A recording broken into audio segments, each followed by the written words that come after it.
assalaamu calaykum soo dhowaada mar kale waa walaalkiin axmed xirsi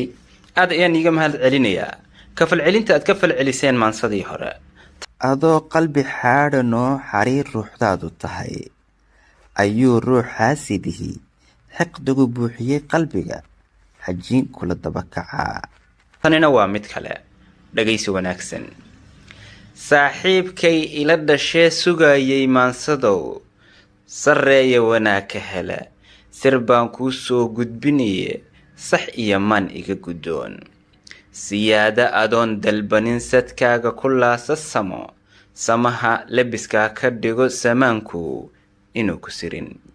sir uu ruux kaa qarsaday sidaad u ogaan lahayd ha saadaalinin xumaan sariyo hoos hawla kicin su'aali markay timaad saxana keligii ha noqon sidaa weeye in maqal sugnaanta warkaa ka daa sifee hadalkaaga oo surgumo loo baahanayn inuu kula garin sarsoor adoo sari oo caddayn sarbeebta ha mooganaanin waad mahadsantihiin